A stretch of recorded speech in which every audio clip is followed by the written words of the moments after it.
한국인의 사망 원인 1위가 암이라고 하는데요. 많이 발생하는 암이 사망률도 높다고 생각할 수 있지만 그렇지 않다고 합니다. 한국인에게 많이 발생하는 암은 위암, 대장암, 갑상선암, 폐암, 유방암 순이지만 암으로 인해 사망하는 비율은 폐암, 간암, 대장암, 위암, 췌장암 순으로 폐암 사망률이 가장 높다고 합니다. 폐암의 가장 큰 원인이 흡연이라고 많은 분들이 알고 계시지만 흡연도 하지 않고 가족력도 없는데 폐암에 걸리는 분들은 어떤 원인 때문일까요? 통계에 따르면 우리나라 여성의 경우 흡연율은 약 6%에 불과하지만 폐암 환자의 약 3만 명 중 1만 명 정도가 여성인 것으로 나타났습니다. 폐암 환자의 수는 매년 꾸준히 늘면서 10년 동안 무려 40%가량 증가했는데 이 중 남성은 약 35% 증가한 반면 여성은 약 52%나 크게 증가했습니다. 폐암은 흡연뿐만 아니라 대기오염이나 생활매연 등 수많은 원인이 존재하지만 우리 일상생활 곳곳에서 무심코 사용했던 이것이 폐에 심각한 질환을 일으키고 있었다고 하는데요. 이번 시간에는 우리의 일상생활 속에서 폐암을 일으키는 원인은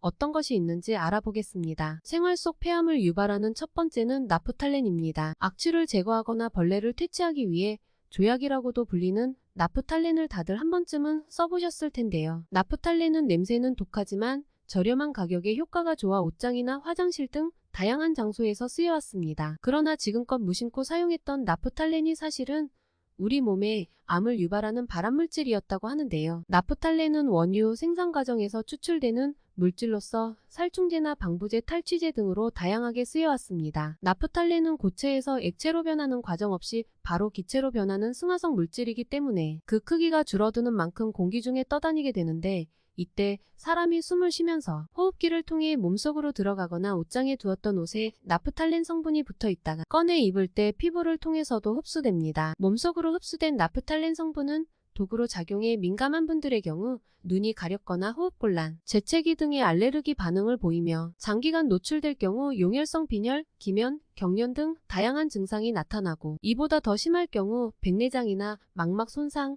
말초신경염, 만성신부전증 등의 심각한 질환을 유발하는데 독일에서는 나프탈렌에 노출된 노동자들이 후두암이나 위암, 대장암, 종양 등의 심각한 질병이 발병된 사실이 보고된 바 있어 2002년부터 국제암연구소에서는 나프탈렌을 인체 발암 가능 물질로 지정하기도 했습니다. 이러한 유해성을 파악한 우리나라에서도 2013년에 나프탈렌을 특정 수질 유해 물질로 분류하면서 최근에는 시장에서 완전히 퇴출시키겠다는 입장이지만 여전히 수많은 가정집을 비롯한 공중화장실에서는 빈번히 사용되고 있는 것이 사실입니다. 따라서 앞으로는 나프탈렌의 사용을 줄이면서 숯과 같은 천연 제품을 사용하는 것이 좋으며 나프탈렌과 함께 보관했던 물품이 있다면 바깥에서 최소 30분 이상 성분을 충분히 날린 뒤 사용하는 것이 좋겠습니다. 생활 속 폐암을 유발하는 두 번째는 조리 연기입니다. 가족력이 없으면서 흡연도 하지 않는 여성들이 최근 들어 각종 폐질환을 비롯한 암 진단을 받는 경우가 급증하고 있는데 이러한 문제를 전문가들은 주방에서 발생되는 조리흉, 쿠킹듐을 가장 큰 원인으로 지목하고 있습니다. 조리흉이란 기름을 이용해 고온으로 조리하는 과정에서 발생되는 에어로졸 형태의 미세한 기름 입자를 말하는데 문제는 조리흉이 단순한 기름 입자가 아닌 조리 중에 각종 재료가 타면서 발생되는 포르말데히드나 벤조피렌, 다환방향조, 탄화수소 등 악명 높은 1급 발암물질들이 엉겨붙어 공중에 떠다닌다는 것입니다. 조리흉이 특히나 위험한 이유는 우리가 잘 알고 있는 미세먼지보다 작은 초미세먼지, 그보다도 무려 25분의 1이나 작은 100나노미터 이하의 크기를 지니고 있기 때문에 더욱더 깊이 폐 속으로 들어가게 되고 물질들이 가진 넓은 표면력들로 인해 쉽게 폐포에 흡착하여 가지고 있던 발암성 물질들을 내뿜어 염증이나 암세포 등 각종 심각한 질병을 일으키게 됩니다. 이 때문에 2015년 국제암연구소에서는 조리흉에 많이 노출될수록 폐암 위험이 증가한다고 발표하면서 이를 1급 발암물질로 지정하기도 했는데요. 국제학술지에 실린 중국의 한 연구 결과에서는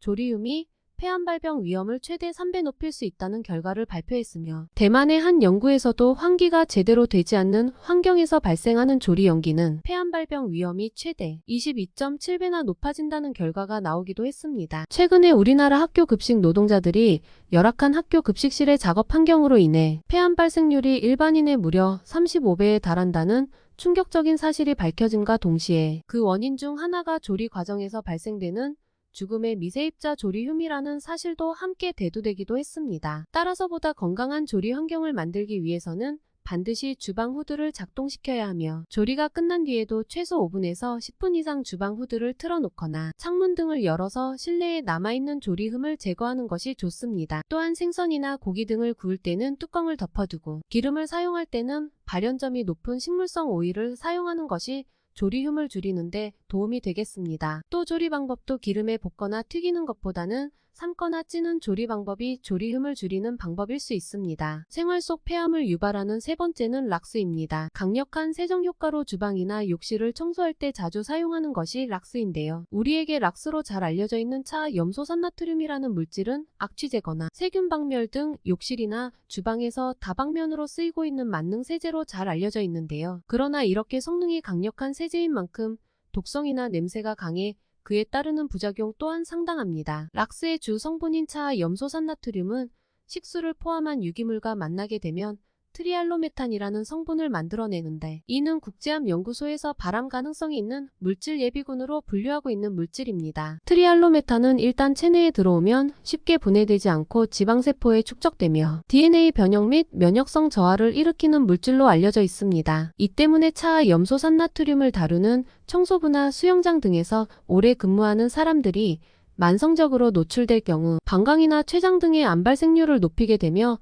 동시에 락스에서 발생되는 염소가스를 고농도로 흡입할 경우 기침이나 흉통, 천식 등의 폐질환이나 호흡기 질환, 심하면 후각상실을 넘어 폐암 발병률까지 크게 높이게 됩니다. 따라서 락스를 보다 안전하게 사용하기 위해서는 무엇보다 환기가 가장 중요한데요. 락스에서 발생되는 염소가스는 공기보다 무거운 성질을 가지고 있기 때문에 욕실처럼 밀폐된 공간에서 청소를 할 때는 천장에 달린 환풍기에만 의존하기보다는 반드시 창문이나 문을 모두 활짝 열어 충분히 환기가 될 수 있도록 해야 하고 마스크 등을 착용하여 최대한 가스 흡입을 차단해야 합니다. 또한 뜨거운 물과 락스가 만나면 더욱 많은 염소가스가 발생될 수 있으며 청소 효과를 높이기 위해 샴푸나 중성세제, 산소계 표백제 등 여러 종류의 화학물질들과 섞어 사용하면 오히려 세정 효과가 떨어질 뿐만 아니라 유해가스가 더욱 많이 발생되어 심각한 호흡기 질환을 유발할 수 있기 때문에 이러한 행위는 절대 하지 말아야 합니다. 전문가들은 락스 사용 시 화학물질에 대한 전문적인 지식과 안전설비가 없다면 임의로 혼합하는 것은 절대 금물이며 사용 전 반드시 제품의 사용설명서와 주의사항들을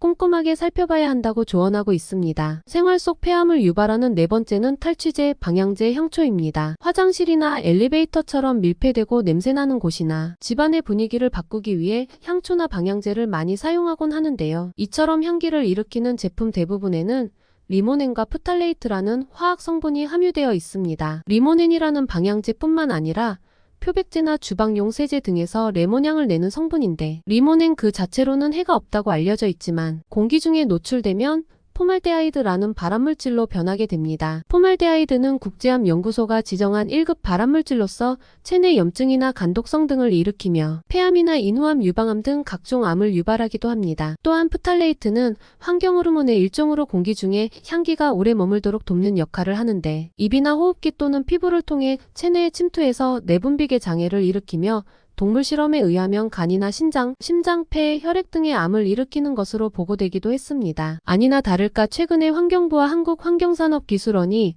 신고 당시에는 안전기준에 적합했으나 실제로는 이를 위반한 제품 623개를 적발했는데 이중 광택 코팅제, 방향제, 탈취제 등 5개 제품은 포말데하이드 안전기준을 무려 최대 16.7배나 초과한 것도 있었습니다. 전문가들은 향초를 켜놓게 되면 초가 연소되면서 실내의 일산화탄소 농도가 올라가 어지러움이나 두통, 메스꺼움 등의 증상을 유발할 수 있기 때문에 되도록 사용을 자제하고 악취가 발생했다면 그 원인을 찾아 없애도록 하며 향초나 방향제는 필요에 따라 일시적으로 사용하고 자주 창문 등을 열어 환기를 시키는 것이 좋다고 합니다. 오늘 영상이 도움이 되셨다면 구독, 좋아요, 알림 설정까지 꾹 눌러주시고 소중한 분께 이 영상을 공유해주세요. 더욱 유익한 영상으로 다시 찾아뵙겠습니다. 건강하고 행복하세요.